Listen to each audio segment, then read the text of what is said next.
আসসালামু আলাইকুম রহমতুল্লাহি বরকাতুহু। তে বন্ধুগণ, আশা করি আল্লাহ পাকের রহমতে সকলেই সহি সালামত আছেন। তে কবি গাজী আক্কাস আলী ইউটিউব চ্যানেলের পক্ষ থেকে আপনাদের সকলের প্রতি রইল একান্ত আন্তরিক শুভেচ্ছা ভালোবাসা। তে বন্ধুগণ, এখন আপনাদের সামনে স্বরচিত যে একটা কবিতা পাঠ করবার চেষ্টা করব। কবিতাটার নাম হলো ফুটবলের পাগল।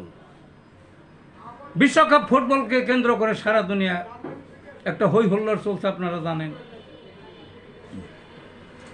একটা শ্রেণীর মানুষ খাওয়া পড়া, দৈনন্দিন আচার আচার্য সব কিছু ভুলে গেছে, খেলায় মজা গেছে তারা। বিশেষ করে আমাদের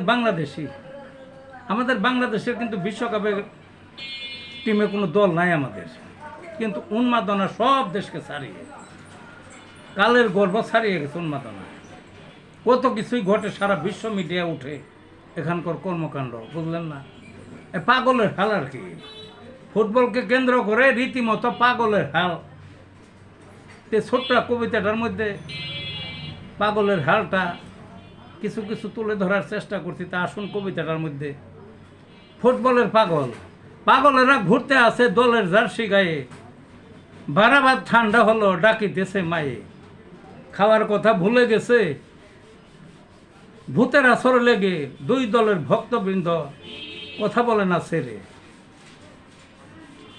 দেশের নাই খেলার টিম, দর্শক লাখে লাখে, পাগল হলো মজনুর মতো খেলার প্রেমে পড়ে।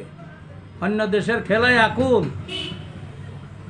দর্শকের টিম দেশে, অর্থাৎ আমাদের দেশে টিম নাই, কিন্তু মনে হয় দর্শকের টিম আছে এই দেশে। যেমন ব্রাজিলের দর্শকের এক টিম, তারপরে আর্জেন্টিনার দর্শকের আরেক টিম, আরেক খেলার দর্শকের আরেক টিম, ইত্যাদি আর কি। অন্য দেশের খেলায় আকুল, দর্শকের টিম দেশে, যে দল তার সমর্থিত প্রস্তুত জীবন দিতে। দেখছেন নি কারবা? টান টান উত্তেজনা দলের টান উত্তেজনা দেশের সর্বস্থানে, দুই শিবিরে মুখোমুখি কখন কারে মারে।